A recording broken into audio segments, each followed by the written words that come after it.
Welcome, welcome, welcome. Today we're going to talk about the struggles of non-dual awareness. Um, and I noticed through my learnings as I awoke that and continue to wake. Um, I don't think that this process is you finish it. You just kind of keep going, right? You just keep kind of going. So um, I noticed though that teachers tend to not, at least in my experience, they don't mention some of the struggles that they went through.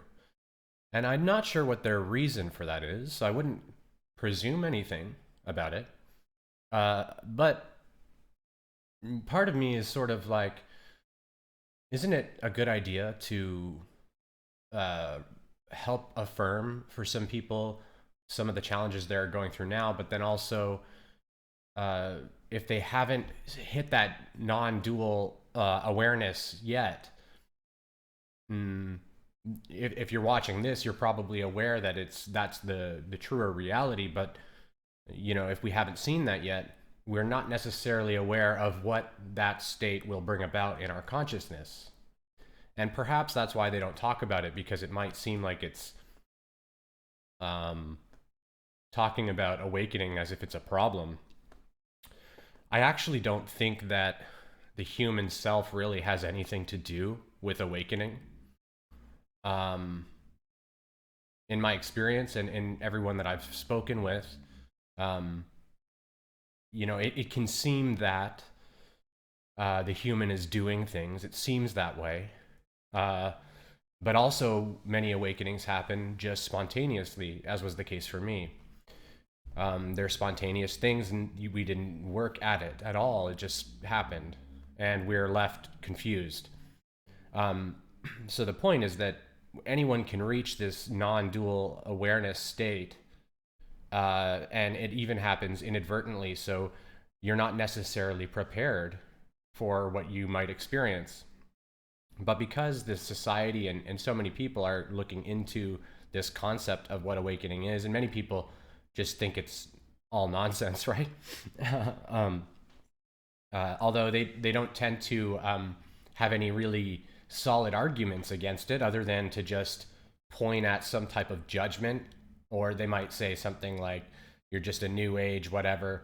Like they kind of just make fun of it in a way, right? There's no actual argument against awareness, because we just have too much mastery to draw upon, too much wisdom of the ages to just say, but this person, this, you're saying all that is not true, or what, like, who are you to say these things, right? So it ends up being a very simple debate. But we there are three, I guess, primary areas that I was inspired to talk about today. There's plenty of challenge that arises from awakening and noticing the hypocrisy, and noticing like, oh, I'm like, there isn't separation, but there seems to be separation. What does that even mean, right? So now, how do I actually show up in the world? Really is the biggest challenge. One of them. Um, if we're holding the non-dual awareness state while we engage in the world, we'll notice that there isn't anyone doing what's happening. There's no being doing it. It's just occurring through us. Um, so it becomes a process of surrendering back into that state to allow that state to guide us. That state allows what I call the Holy Spirit to inspire us to act more purely, like we're on board with God, essentially, when we're in that state. Um, and that's sort of the goal. But the challenge is that the ego doesn't understand who's doing what then, right? The ego has to quiet itself. We have to quiet it down. We have to let go of all the questions, because we'll sit up and we'll go, well, I feel like I should do this, but is that my ego? And and we question ourselves to the ends of the earth, really. And if this isn't a problem for you, then that's great. But this certainly was something for me, is like, who's doing what, and what is the purpose of what I'm doing, and who's even what, you know? That was my state after awakening. I wanted to teach, but at the same time, I had that voice that was saying, who are you to do this as well? Like there's that resistance and doubt in ourselves. But we can have these non-dual awareness states and still have quite a lot of confusion and ego distortion, right? Just because we've seen or awakened, we've woken up for a moment, does not mean that we're like totally cleaned up, right? That we're totally seeing the reality properly. We've just got tastes of it. And what tends to happen is we get more and more tastes until we learn how to live in that. And that's what I would call like the awake state. But it's still ongoing, right? Still an awakening, still a flowing and an emerging of consciousness, like a flower that never ends in its blooming. You know, that's more accurate. So, but when we're first coming into this shattering of the ego causes us to wonder, like, if I'm doing this to like help them, am I interfering as well with them? Am I, you know, they're on their own thing, and how involved am I supposed to be in the world? Am I supposed to intervene in things that I observe as silly, or am I supposed to just observe all of it, or what am I even doing? Like, we have to explore this. This is, I talked about this a little bit in the stream last night about our spiritual ego. We have to develop a persona of how we're going to be with these new perceptions, at least at first, because we can't understand how to be anything in the world until at that stage. We almost construct a second new kind of stronger and more intelligent ego, sort of. It's like the second boss, really. And then we have to, after, just as we finish that, we realize, oh, I'm not that either. Well, what have I been doing then? Right? What have I been doing? If, wow. And then we let go of all of that too that we just rebuilt. And then we step into the emerging consciousness and awareness. So when we're there, we don't have these questions of who's doing who's what. There is no more questions like that. So there is a great, you know, if we're in that who's doing what, should I even, what's the purpose of even anything? I don't know what, that state is perfectly acceptable and normal and challenging in different ways. But it's that state that allows us to, it forces us to just go, phew, I got to let go of all of this nonsense, all of these questions that I'm holding. Like, I know I'm good. I know my heart is good. I know that I can flow into life without all this fear that I'm like doing it all wrong. Like, I can just start to trust and move. And as that happens, we get more and more anchored into that just following inspired being. So there's a good result out of all of this turmoil, and that's a standard thing in our awakening path. The turmoil, or the most challenging things we go through, are the things that bring us the most peace after we're done with letting that go. They're the most charged in our auric field, or in our soul's memory, perhaps you could say. Our karmic cleanliness is being achieved the most in these areas, and eventually it's those bigger areas that help us release karma entirely, because we just go, okay, it's all a story, and it's all a story that does not have power over me. So although karmic activity and mechanics will still continue, because that's how the universe functions, the karmic effect upon you doesn't sway the soul anymore. So that's, you know, there's all this growth that happens, and we stop being so concerned with what the reality's bringing to us, because we're already holding everything inside that we need. Everything we need is here, and we know that. So then what ends up occurring is all that we require just comes into our experience. And then the mind might want other things, right? The ego mind might want other things still. This is another challenge. It's okay to have those desires. I'm not saying shaming it, of course, but the ego desires are essentially more karmic lessening. It's areas we don't realize that we couldn't lack. We couldn't possibly be lacking. So desire forms because we think we're lacking in that area.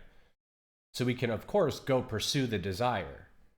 And karmically speaking, this is the way to resolve the karma and bring it into dharma, is to experience the narrative that you're calling for. However, there's also an opportunity to say, I get it. I don't actually need this. Then from that place, if it's for me, it'll arrive. I've shown the universe my desire, right? And in doing it that way, you get more pure, you're letting the universe bring to you what you actually desire instead of what the ego wants to create in a structured way. So you've given the universe free rein to bring to you the most beautiful gift possible, which you can't do that while you're holding on to a vision of some kind. If that makes sense. If you're holding on to a particular vision, you can't let go of what that vision is, for what you desire. But then the next major challenge is communication. It starts to be really hard to even talk properly. You start to feel more like a we. You just want to say we because you're speaking about all of us at once. Everyone you're speaking to is others, but it's with us, we. So everything feels like we. Also, it feels like there's for me anyway, the Holy Spirit's with me. So it's like there's a we here with Sean as well. There's like an otherness that's with us for a time. This gets integrated, so now it doesn't necessarily feel like there's an otherness with me. It just feels like I am this, the Holy Spirit is what I am in truth. And then there isn't that confusion so much. And we could still put on the garments of Sean or, our identity and participate in the roles pretty much very normally. The difference that people might notice or they might not notice is that you're generally going to be bringing more joy to people. But prior to that integration, there's this challenge of like, how do I speak to people? And then there's confusion as well around fear that comes up. Like, some people are quite afraid of many, many things. And because they're afraid of things, and you're probably not afraid of that thing, you don't necessarily understand the logic they're using to say what they're saying, if that makes sense. So there's a lot of sentences or a lot of conversations we get into where people are like, oh, they're doing construction over there. This is just an example of a very simple daily conversation you might have with someone. Oh, did you hear they're doing construction on this road over there? And you're like, good. I mean, part of you is aware they're trying to say it's a problem, but what is that even? what are we talking about? Like, it makes no sense, really. It's still, even now, I'm like, I know that they're saying that that's a problem, but I don't understand why, right? This happens a lot. Or people will question what you're doing or saying or how you're behaving because they don't understand where you're coming from, because you're coming from a place of openness probably, and they wouldn't understand how to do that right there, or they've been taught some other pattern, right? And so people start to question you about how you're being, and you might be fasting, and then they're trying to tell you that you need to eat. It's not good to fast. They don't know anything about fasting. They don't know anything about any of it, or even really ask you questions about what you're doing. It's just one of my experiences of just trying to force me to eat. Like, not force literally, but but just constantly just, you have to eat. This isn't, you can't do this sort of energy. And it's, I understood where it was coming from. It was just, they were scared about, I don't know, but they were scared. And we get into these situations and we're like, I don't know how to communicate to this person to just leave me alone without being like somewhat rude or abrasive. Like, so I eventually I said, can you just like stop this? Leave me alone. Like, and that was very upsetting for them. And I feel bad about it. I still feel a little bad about it. But not I wouldn't say I feel bad about it, but I feel that what I feel more accurately is that there was a better way for me to do that. I didn't have to get reactive. I got reactive. It was disturbing me, right? It didn't have to disturb me. So that's what I notice when I'm saying I feel bad about it, is I'm feeling that in hindsight I could have been just very calm and returned to her and been more explanatory. Like I could have been more open with what I'm doing. Just even though they're not asking me questions, they're clearly having a problem with what I'm doing. So I should try to bring clarity, is sort of what I'm trying to say. Which is good, because next time something like that happens, then I can, I don't always have to wait for them to question me on something.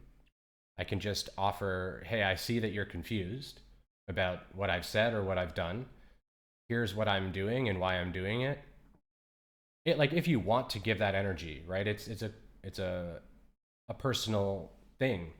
It's like sometimes that's not worth doing as well. It becomes a tightrope in communication. Like, what do we tell people? How much do we open up to? That's the other challenge, is the more, I've had many problems with opening up to people. It's caused, it was all perfect, right? It was all the way it should have been. But being too open is not, in my experience, with people that aren't truly capable of receiving that properly, is just cause for like disaster, really, because it freaks people out. Right.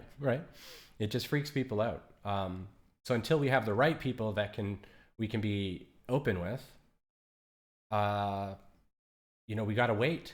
I think we just got to wait. We got to be open with spirit.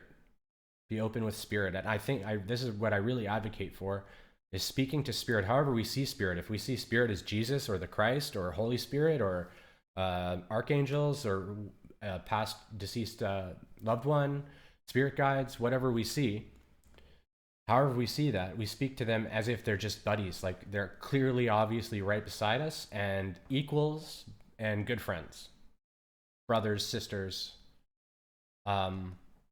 That's where we are going to find our most connected feelings. The problem is the human aspect of us, our ego, actually wants to have that closeness with people. It wants that because it can sense that that's kind of the way we're going, and it can sense that it would be better, right? So it's part of the persona of the soul as well, that knows that it wants to have really close interactions with others. And it knows that, I think that that's around the corner. And so it's getting excited. And then the ego will layer that on as a confused sort of notion that we, if we haven't experienced that deep connection with spirit on our own, like, we need to realize, or we won't realize yet, that that's where that is. But still, after receiving that, we tend to then go, I want to be able to do that, like that close, that vulnerable and transparent with others. I would like to be able to do that. I would like it to be safe to do that. But it's often not quite safe yet to do that. So we need to approach these things with wisdom. We need to be, wise as serpents, but peaceful as doves, harmless as doves, right? We need to be able to see where the lions are, right? And where the lambs are, and we need to be able to see these things. And it's part of our learning usually to have this communication type experience where we're too open or whatever. There are essentially, if we bring enough presence, then it won't matter really what happens from the openness as well. If we're grounded in our centeredness, then, and we're just being open and honest, we're probably not even going to worry about what happens around us. It's not going to really matter that much. On the external, it may appear to be devastating, right? It could be. And that's why I caution against it, because we can put ourselves into some really crappy situations just for being too sherry, right? Just for being a little too open in the wrong moment. And that's been pretty much my my experience. So like, if we're not having that experience, then by all means, then we're doing great, and we don't need to worry about it too much. But I just have found that people don't get it with me, and I've been too I'm a open spoken, I'm outspoken, um, and I am, you know I don't guard my tongue too much, and I've had to learn that a lot of times I need to just keep my mouth shut and just watch what's going on. But it's a balancing act. It's a balancing act, and if what I basically learned is I kept trying to make the mind have the mind decide how to approach everything, and I realized that's the root of all my errors. Sometimes I'm right, sometimes I'm wrong, right? But generally the mind's limited. It doesn't understand actually what the best thing to do is. It just has opinions about everything, and I'm like, oh, okay, yeah. And I realized the Holy Spirit was telling me basically, just listen to me, right? I know what to do. and I'm like, well, of course you do. Yeah, I don't know why I never thought of that. Because the mind's not going to want to do that. It's going to actually create resistances to believe that either no, no, no, I know better, or which is crazy, right? That's to know better than God. Yeah, I mean, if we're thinking that way, then I mean, God help us, right? But that's actually what we're doing when we're deciding from our mind. We're just, it's nothing to be ashamed about, but we're, through our patterning and conditioning, we're going, I know better than God here. Because the opportunity to ask God for guidance in this decision was there. It's always there. It's never not there. But we don't realize that. And we make our decisions in the mind through our thinking, which is natural for us. But the more we do that, the more we're going to see that that is not quite, it leads into chaotic stuff. But when we follow the Holy Spirit, it leads into smooth, flowing stuff. The mind, just on its own innocence, just sort of crafts structures that are built with like fear and entropy in them. So they crumble apart. So what is made from the mind falls apart in some way, you know. And then the last one, and I talked about this a little bit already, but it's judgment and like societal opposition. Whether we get it directly from people or not, we're gonna see the society talking about how to be valuable and how to do this and how to do that. We're gonna see, our friends will stop talking to us because maybe when we were going through the mask or not mask thing, we were like, I don't think we should have to wear masks. And like, I think I lost friends over that, like, because I said something like, people should just be able to make their decisions. Like, that's just what I thought.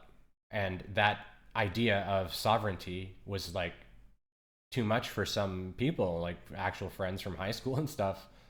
Um, and so they confront us with this, like, these challenges to our positions, either like I said, directly, or we just see it in the world. The world actually is completely hypocritical in itself all the time because it's believing it's all separate. So the important thing to realize is that the world is basically insane. It's basically entirely insane. So we live in a hell, sort of. And what we are looking to do is to notice, oh, almost everyone's quite crazy, quite insane, thinking they're separate beings. It's not an insanity of like we're judging them. It's a temporary thing.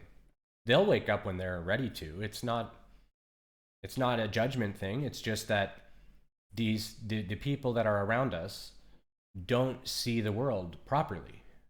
They simply don't. So we can be gentle about that, of course, but the truth of it is that they're not seeing properly. They're in the dream or in a nightmare still, and most of us are just kind of yawning awake still. We're not wide awake ourselves, so we can hold space in our heart for anyone that falls into like slumber states. And after we wake up, it's very challenging to actually go totally back to sleep because we know the truth. So we have a hard time falling back into a complete unconsciousness. I'm not sure that it's even possible, really. Once we've seen the illusion of separation, we can't not see that again. Like we can't unsee it. It's like, you can't unsee a movie that you've seen. You can't watch that movie again for the first time, really. Right? Like you may get more out of it if you look at it again, but you're only going to expand on it by observing it.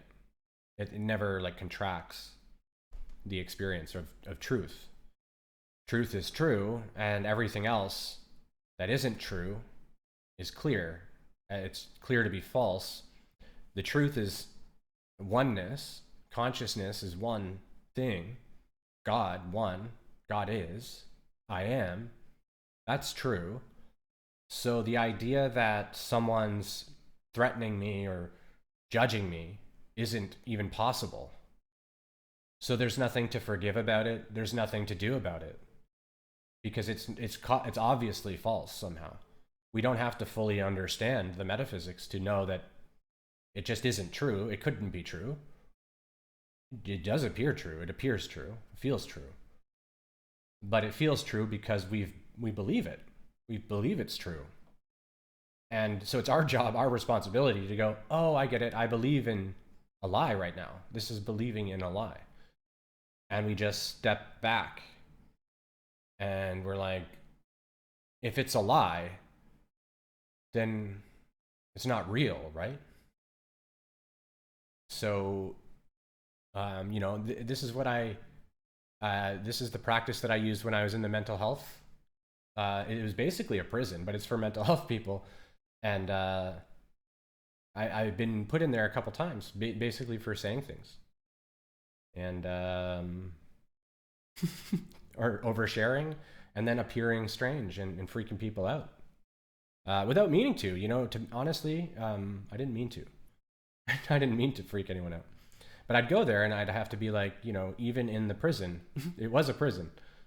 Not quite as bad as a prison, but, we were still locked in these concrete rooms with just a bed. Like it's a prison. When I was in there, I was like, wow, all of this is a lie. Like I'm not even interesting. Like it wasn't affecting me the way that people would expect. And this caused more communication issues in there because the doctors and the nurses they'd come in and they'd be like, so how are you feeling? And I'd be like, I feel great. And they're like, oh, are you upset? No. They're like, well, what are you doing in here? And I'm like, I don't know. Right? So those conversations were like blowing people's minds in there because they're like, what, he seems fine. And they couldn't believe that I was fine. They couldn't wrap their head around it. And they saw me doing prayers and walking and talking to myself. And so they're like, but I'm not doing anything like nuts. I'm not doing it. I'm just obviously at one point I said, it feels like you guys are holding me here now because of my spiritual beliefs. And if I were you, I'd worry about your license over this type of behavior. I was, trying, and this was one of the ways I failed. I failed the test a little bit. I was threatening them a little bit, right? That's not behavior I want to do. So I felt terrible after that, and I apologized. But you know, so even that, in that situation, you know, for a moment I forgot that I'm like, oh, I'm not supposed to be here. This couldn't be legal. It couldn't be legal, and I deserve to be freed. And they could lose their license. And I tried to, you know, the ego started to take over a bit. And so it happens. It happens. And as long as we notice it and make amends for it as best we can. But it's funny, the whole reason I was even put in there is because the doctor came up to me and she's like, how can I help you? And I'm like, I don't know. How can I help you? And I'm like, I'm good. I don't know. Um, and I think I had been weeping just a little bit before, just crying a little bit. So like my eyes were like watery. So like it looks like I'm upset. So you can see it's like a perfect little, but that my response, she thought I was genuinely saying, I'm good. What can I help you with? How can I help this process along? And so you can let me go home. That's what I was meaning, right? I was not trying to be arrogant or whatever, but she took it as I'm arrogant. I don't, whatever it was. And maybe I was, maybe that is arrogant. I didn't mean to be, right?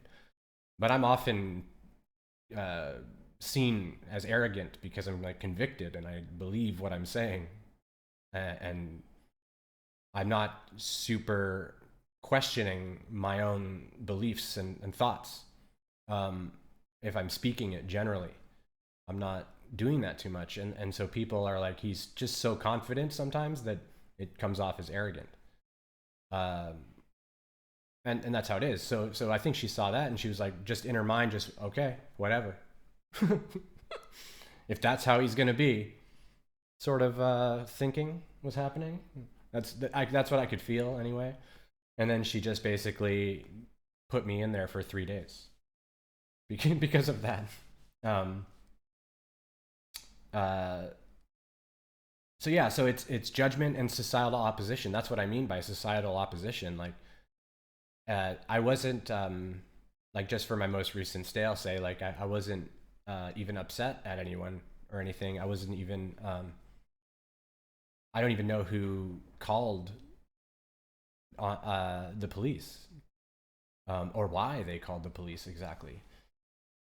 Um, it's so funny, but after all of it, um, it was just you know, I realized that it's just because I was being a little too open with people. I was just telling people things that they're not ready to hear. I was you know, ignoring how society would see me. And that's fine to do that. I'm not saying we have to, you know, bend our whole everything to be what society wants us to be.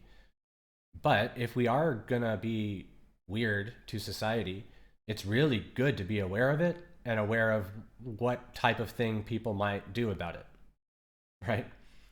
So when we want to abide by the laws, right?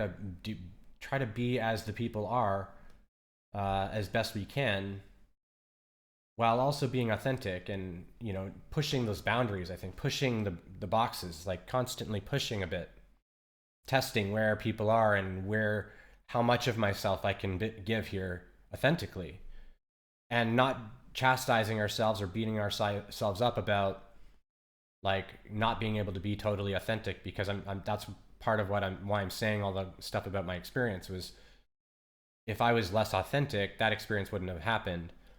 Now, I don't consider all of that experience to be like a bad experience.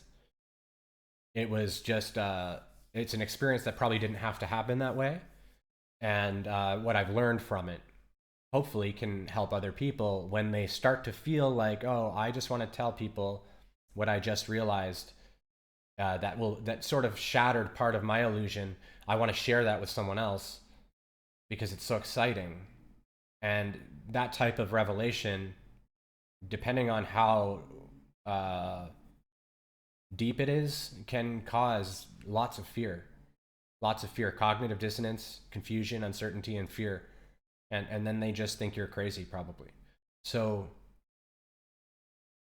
you know, unless we've already vetted that this person can handle these things a little bit, um, they can handle some of my authenticity. And if they can't, that's okay. And, you know, am I in my authenticity? Am I actually being too much? Because that's what I'm sort of getting at is I had to take responsibility that I'm being too much for people. I clearly am being too much, right? The way that I was speaking or what I was doing was too much for the people around me or the people observing me or something. It's hard to pinpoint exactly what, but it was too much. So the universe responds, right? And so if I want to be that much, I can't really be in society. Is what I've learned, right? I can't really be in society, but I am in society, and I'm here to help society. So I should be more conducive to society. So follow the spirit's directions. And also spirit itself won't lead us usually into those things unless it's like sort of our, you could say, karmic requirements or some of the narrative that has to play through. So if we're just following pure spirit and we get led into these things in our purity, like I did, that's why I don't worry about it too much. Like I didn't, all of these times, I didn't realize what I was doing. Like I didn't realize I was spooking people, if that makes sense. I didn't realize that I was being perceived the way I was until after, on reflection, I'm like, yeah, I guess that could look weird. Obviously it did look weird. Obviously it freaked people out. Me walking around the street with like a stick. Just, I guess it freaks people out. I don't know. I think people, though, just to give them credit, I think people are just in general very scared right now. And the news has everyone freaked out about everything. And then they see this guy with a stick and they're like, what's he up to? And their mind just comes up with, I don't know, right? I'm not sure. And that's not really their fault. And it's not my fault. There's no one to blame here. It's just ego consciousness stirring itself into a thing. And every time that I ended up going to the hospital, I helped people there a lot. I feel like I was a big influence on some people, multiple people.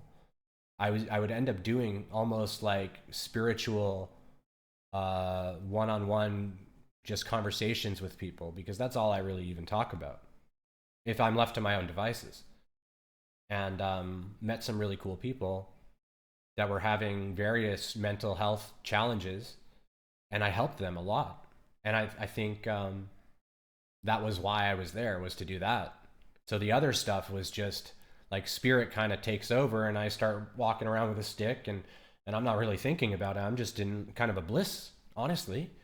I'm just hearing like angels, really, and just not hurting anyone, but just doing just enough so that the society goes, oh, what's going on? And sends me to where I need to be. You know?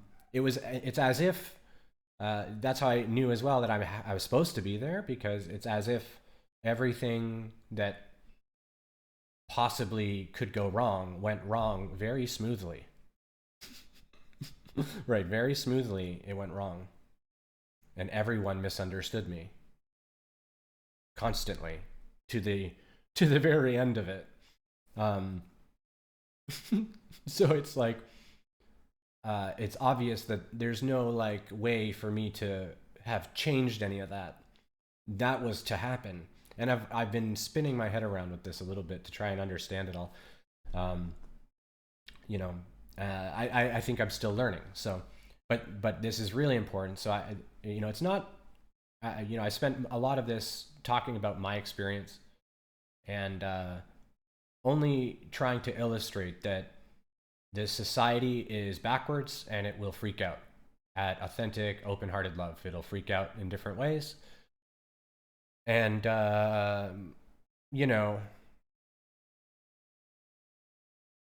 we just need to be cautious of it a little bit. A little bit. I don't want us to repress our spiritual inspirations. But at the same time, it's good to realize where we are, who's around us, right? Um, and I think that was the challenge, is I wasn't really seeing people around me. I wasn't really seeing the world that way. I was just seeing the universe as a single breathing thing, sort of, and I was just la la la la la.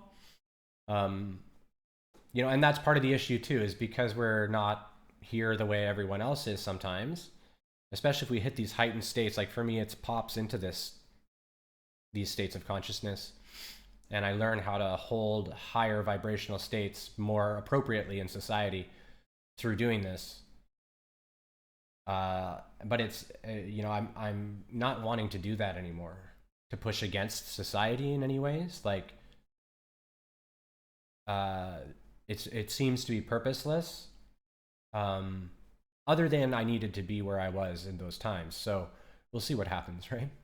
But I hope this helps. I hope you guys find it interesting and find it useful. Try to forgive anyone that's pushing against who you are authentically. Try to forgive them, and we don't have to accept non-acceptance, right? We don't have to accept it from them continually and remain involved in that. But we also don't have to hold anything against them. Like, someone who's confused is confused. I mean, maybe we think they should know better, but we're wrong, because they don't know better. Whatever we think about it is just an opinion, and it's not entirely real. And there really isn't any virtue in condemning the world around us. So even when I said it's like a hell and it's backwards, that's just like true. It's not. When we bring the light into hell, it becomes heaven. So even hell can be heaven in that way. We'll start to see more heavenly beingness around us, more and more and more and more and more, and that just keeps expanding in my experience. But there are some challenges to navigate the world from these heightened places of awareness, and most of us want to navigate the world from the heightened place of awareness where we feel the peace the most. So it's almost like we're challenged on like how high can we float while still also being here and like involved and aware of people, right? Because for me, it's just, basically I wasn't grounded enough to notice. That's the best way to put it. I wasn't grounded enough to notice how others were perceiving me. I wasn't in that state, and that was okay for me at the time. It turned out to be a bit of a mess, but it all was, I think, precisely as it was supposed to be. And so grounding ourselves and just trying to be a little bit more observant of what society kind of wants from us. I've had that sort of rebel against society feeling all the time, and that's where it comes from for me, is like, you don't tell me how to be, so I'll be ways you don't want me to be, just so you can see that it's not up to you. Like, that's how I used to be in many ways. Someone would say you can't do this, and I'll go, oh, okay, and I'll just do it, not with laws, but with like relationships or whatever, like people just telling me what I can't do, I would do it. I would just do it. If it was something that like I couldn't see an issue with doing, I'd be like, well, we'll see if I can't do that. That's how I used to be. And some of that has crept into my spiritual ego, you could say, spiritual persona, or how I show up now is, I still have that kind of, humans don't know how I should be, so get your face out of here, right? Sort of, get out of here then. Like, if I'm bugging you, just get out of here. I don't know, right? Like, it's not very compassionate, that part of me, but it exists. I shouldn't deny it. It's there. And it's not I don't think it's actually unhealthy for me to feel that way a little bit. I think it's actually quite realistic for me to just sometimes feel that humans just don't get it, because most of them don't. Most of us don't. Most of us don't get it. And even when we start to get it, we still stumble a bunch, right? We're in that stumbling stage now as a group of awakening souls. Most of us are like waking up and stumbling around and trying to find our way. And we're like, whoa, what's going on? And that's why we are most of us that are waking up start to get like so into spirituality and consciousness and evolving of consciousness and all these other things. We start to get sucked down all these rabbit holes that are really interesting. But at the end of the day, it really just is as simple as I am spirit and I'm going to bring spirit to everything. Try to bring God to everything. And that's it. And then when I fail, I fail at doing that properly, then I'm going to just look at that a bit. And so the struggle then becomes quite more subtle. It's like your struggles are just like, oh, I'm not sure about this or that, or which way I should go.